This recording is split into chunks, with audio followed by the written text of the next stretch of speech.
Hey guys. Okay, I had some experiences. Wow. Okay, so we lost a hockey game last night. I'm all bummed out. I go to bed, not really bummed out, but I go to bed. I'm tired, and it's like 11:30, almost midnight, and I'm laying there, and I can hear JC talking, and the kids, and my wife, and we were talking about. I forgot what we were talking about. Something fun. We're just having fun. I was, my instance was talking to the kids, and all of a sudden JC goes, oh yeah, I forgot to tell you." And one of the kids goes, "You made the newspapers," and I'm like, "Really? For what? What did I do? What did I do?" And they said I was being healed by the Sisters of Eve, and that was incredible by itself, I guess. But they said the reason you made the newspapers was because you saw them in the physical body. But he didn't say that. He said you saw them in the illusion. And that's why I made the newspaper, because I was the first person that they know of, that she knows of, where I'm laying in bed meditating and I can see her coming. And I described her just on a couple last videos ago. I described what she looked like. And that's how I described her, because I saw her. And basically she was a girl head. And her body was all contorted. And out of her heart came a long tentacle, like an octopus. And on the end of it was a little light thing, which I think and that's what I saw, and it came into my heart. And well, anyway, what that was, my innocence described it to I guess the newspaper guy, and he said, he described it as she had a head, and her body looked like a bowl of pudding, and she had a long tentacle coming out, and it went into me and talked to me, and I guess that's why I made the newspaper, because I'm the first person ever in the physical to see her in the illusion. That's what Christ said. So that was pretty cool, and they described some of the things that were in there, and Christ said he kept me a copy, and my grandma that was here, and my real grandma, she died a while ago, and she's got a copy for me, and she said she was proud of me and all this stuff. So that's nice. So, and I never talked to her. That's what Christ said. I said to Chris, I go, "Well, does Grandma see the newspaper?" He goes, "She's got a copy for you too. Don't worry about it." So that was cool. Okay, just thought I'd let you know. I made the newspaper again. And then I woke up at 3:30 a.m., shuffled about, doing things. Nothing was going on. I think I went to the bathroom, laid back down, and the sisters, I could hear them talking. And I said, "Well, you want to come into me? I don't care." So I think she stuck in that little tentacle thing again, came into me. And I'm pretty sure she did. And then after that, I woke up, and this is its normal routine. I do this every day for about 5 years. This is what I do, okay, when I wake up to heal myself. I get up, I go to the bathroom, I sit down in this chair, and I meditate. Now what you see is, when I meditate, I'm full of energy, and my skins are open, and because my innocence was talking all night while I was sleeping, there's like an upside down cone, okay? It comes into me like this. Imagine a spiritual cone. And this cone is the level of where all the spirits live, inside this cone that's around me. Okay, so I release the cone, the voices go away, and then I move the energy because the energy vibrates to their voices. And then as I release the cone, I bring in my soul, which is the clear space, which I just started doing last week. That's important because this whole time. Now, what happened to clear space used to be a bubble. And what I mean is this. The clear space, it wasn't that used to be the bubble. The bubble and the cone are like one and the same, I think. I see it as a connection. Well, the upside down cone is a connection to all my loved ones that I hear. Okay? The bubble is the place where they live. I don't know if that's the way it works, and it's working. Now imagine you're holding a huge beach ball in your chest. Okay? A huge beach ball. And you're holding it like this in front of your chest, but it's like this big. It's like 10 feet. And it comes up and it goes, and you're holding the beach ball. All of a sudden the beach ball starts spinning. But the beach ball is connected to your heart, your soul, and your inner light. And it starts spinning like this. And as it spins, it releases from your heart. Okay? And then sooner or later it goes and just goes away. I'm releasing a bubble that I am in. Now, take that bubble and bring it inside yourself. You don't even see it. You're in the spirit world now. You're in the spirit world where my family lives. Okay? Take the bubble, if you can, if you know how to do it. You don't even see it. You don't even know it's there. But you wake up in the morning and there it is. And that's what happened to me. So I said, well, I don't think I need this bubble. So I pushed it away. And the voices went away. And I asked Christ years ago, what is that bubble? And he goes, that's a level.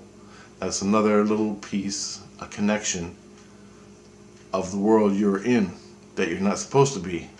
And these bubbles, you got to get rid of them. And the cone is another one. And I release both of them every morning for 5 years. Then I do the energy. And as I do the energy, my skins were healed and they slowly close up back around me. My ethereal skins, okay? This is all spiritual. And you have to see this. Now, recently, I was having some trouble, bad trouble. The voices were overwhelming, crazy. And I stood up and I saw this clear space in me. So I took the clear space that was like around me like this. And I shrunk it down into my heart. To me, that was my soul. And it shouldn't be out here. It shouldn't encompass my head. It should encompass where my heart is. So what I did was I willed it. I just imagined it coming in. I didn't even imagine it. I willed it. I saw it. I did it. I willed it back around my heart and the voices went away. That's what I do every morning. For 5 years, 5-6 years. I did that twice a day. Well, every time I woke up from sleep, in the morning or in the afternoon, or whenever I went to sleep. Sometimes if it was real bad and I talked because I got in a fight or an argument, I'd have to do it all over again. Because when you talk to the spirits, the cone comes back, the bubbles come back, and you're right back where you started, so you gotta do it all over again. So, I woke up today, and the first thing I hear is Christ go, now pray. And I'm like, well, I can't pray, I go release. And he goes, well, that's what praying is. I'm like, oh, okay. So I did my normal thing. I sat down in the chair, and there was a bubble. It was barely connected to me. So I relaxed. I released the cone, and the bubble started turning. And just as the bubble started turning, it released, and I'm in a box. I'm in a box. I could see a box, a spirit box around me. And the spirit box, I didn't even think about it. There's a spirit box in it. Now imagine you're sitting in a big box. Okay? This is where it gets trippy. This is the first time this ever happened to me, ever. And this box, well, since I was born, and I'll explain that in a minute, this box closes in on me, like that. And then there's another box, and then there's another box, and another box. And they're just coming into me, and all of a sudden my whole soul just went, and I felt really small, and clenched and tight. And the boxes just kept coming like that. And then all of a sudden it slowed, my soul started going like shaking, like this. And the box couldn't go any further. And they go, okay, that's enough boxes, don't overdo it. In my head. And all of a sudden I heard the Sisters of Eve talking. And she says, every morning you bring the boxes in. And then Christ goes, now you're in the illusion. And I'm freaking out, okay? He goes, now the boxes are you in the body, the boxes are putting you back in the body. And pretty soon you won't be able to see nothing. And I'll go, well, how many boxes are there?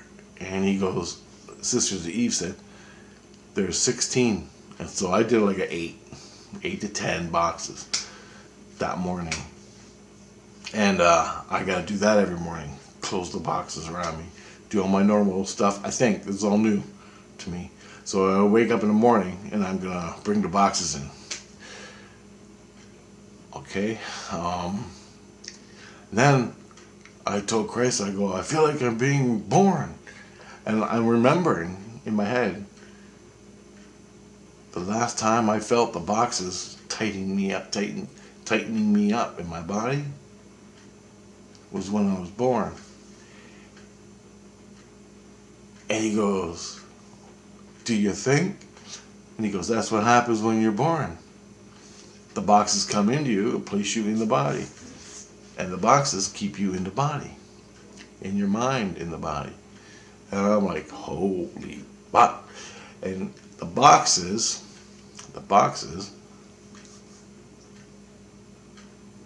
from what I can remember, I can't remember what she said. The boxes are the levels within the illusion. And they're tightening you up back into reality. Your soul back into reality. And he says, don't talk to us, don't talk.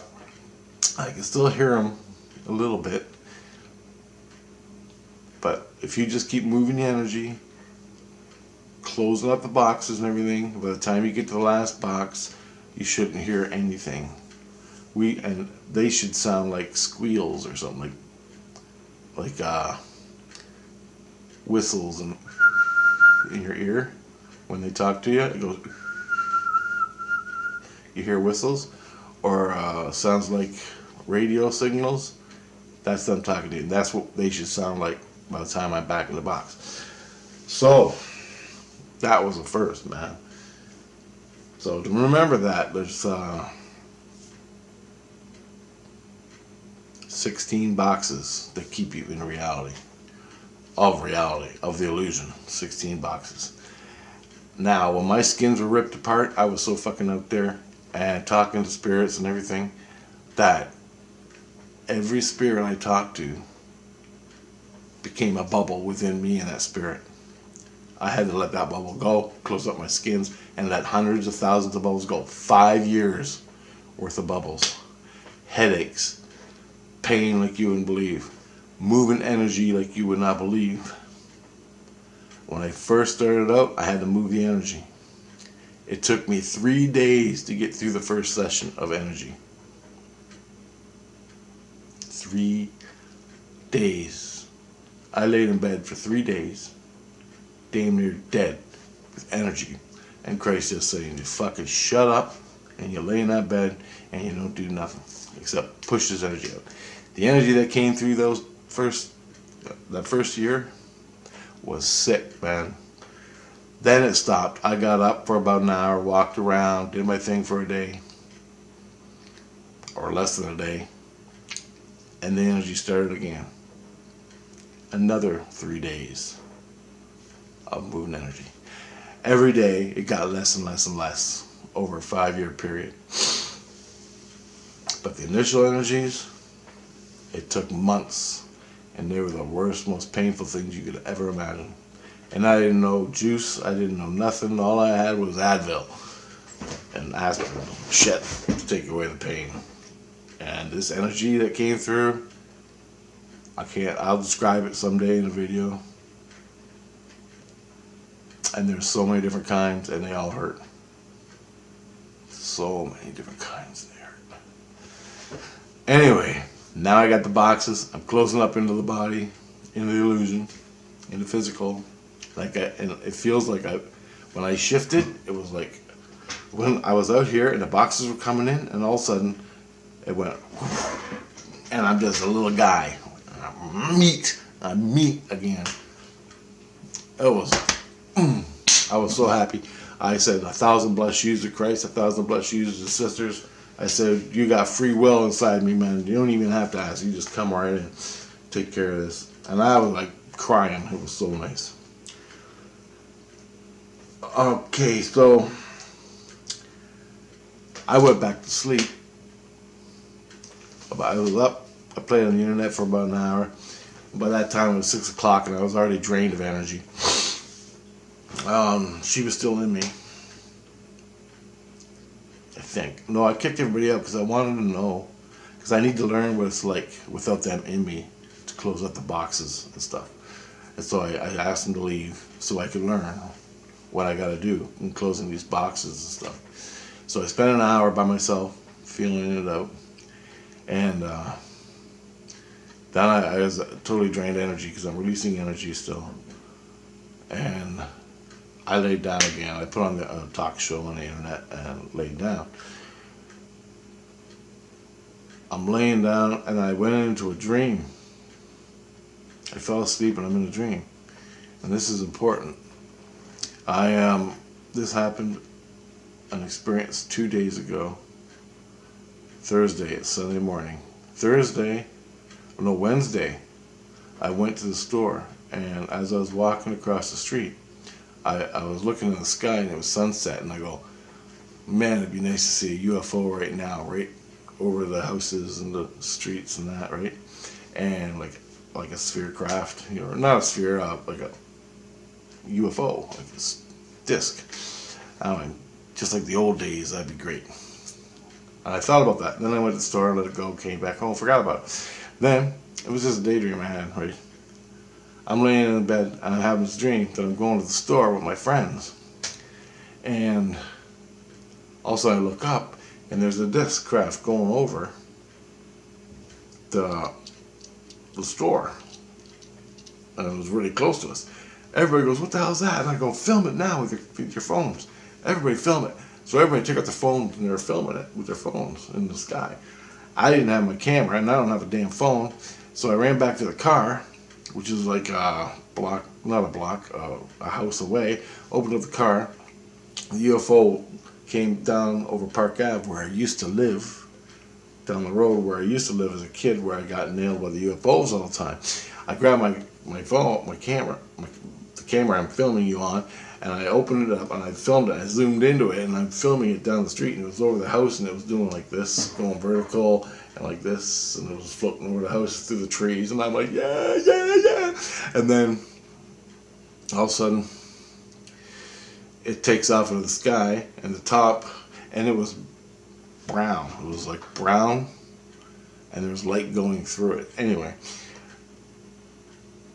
it went like that, and then it started going up against the dark clouds, and I could see a white ring underneath, and it was going away, and I zoomed right into it as it went into the clouds, and I got great footage. And then I woke up, and as I was waking up, Sister E girl was in my head, coming right up my spine and looking at my dream with me. She goes, fantastic. Just like that, she goes, fantastic. And I'm like, wow, you're here. And she goes, yeah. She goes, I was witnessing the dream. And I'm like, well, there you go. And all of a sudden I realized, ta-da! I go, don't move. She goes, no. She goes, I was witnessing your dream. She goes, I want to see through your eyes. And I'm like, you got it. So I got up, and I'm like, I'm staying lucid. I'm trying not to move. I opened my eyes, I got up out of bed, and she's looking through my eyes. Okay. So I got up, I put my glasses on. I go, I'll put my glasses on so you can see straight. Right? So I'm thinking she's going to see when I'm seeing. I don't know how it works, but anyway. I walked over and I said, this is the camera that I was filming the UFO with in the dream. And she ain't saying nothing, she's looking. So I turned on my computer, and I was automatically on YouTube. So I reached back one to where it's my video, and I turned it on, and she's watching, she's like, fantastic. Show me the computer. And I showed her the keypad, the keypad. And I go, you type on here, and I show her the mouse and how it works. And then she's fascinated by it. And then I flicked it to my videos, the last one I had where I was talking about you. I turned it on and it goes, and the Sisters of Eve, and it's me talking, sister, and I said, the Sisters of Eve, and she goes, fantastic, like that, right? And I'm like, and I go, that's me, my video I made talking about you, and you're looking at me through my eyes. And she's like, wow. And then I went up, I got up from that, and I showed her what it looks like outside in the backyard of my apartment building. Then I go, hold on, I got an idea. I go, come on. And I showed her my butterflies I have on the walls, like really rare butterflies. Not rare, but from Bangladesh. And they're very beautiful. I went into the bathroom and I go, hold on. And I go, look at this. And I looked right in the mirror and I went right into my eyes. And she's like, fantastic. And all of a sudden she freaks out and she leaves. And I can hear her go, she's going, fantastic, fantastic, flying around my head. And I can hear her screaming about what I'm just done to her. And she was like freaking out, and I'm freaking out, and I got tears. And so I was like, I go, that's my gift to you. And I go, thank you so much for helping me give me the boxes, because I haven't had that since birth, and I didn't remember that at all until it happened now. And she said she tweaked it. I go, how did you make the boxes happen? She goes, I just had to tweak you a little bit. I don't think she used the word tweak, but fine-tune you a little bit. Yeah, I think that's what she used. I had to fine-tune you a little bit. And then the next morning, the boxes came in. So anyway, that happened. Awesome stuff. I'm going to make another video about a couple cool things that happened the day before. I wanted to get this up before I forgot anything of it. So basically, that's what happened. I made the newspaper. I finally entered the illusion, my meat of the body, which when it was happening to me, I remembered when I was born in a baby and the boxes surrounding me and bringing me into the meat. Awesome stuff, boy. You can't get this shit anywhere. I dare you to find it anywhere on the internet. And then the sister, she wanted to see through my eyes, and I got up, showed her the computer, showed me making a video, because I told her earlier I made a video about her, or my innocence did. I don't talk here anymore. And she was excited about that. Made the newspaper because of all that, and I saw her in the spiritual flesh or whatever. Anyway, awesome stuff. Okay, we gotta make another video now. Check out the next video. It's awesome.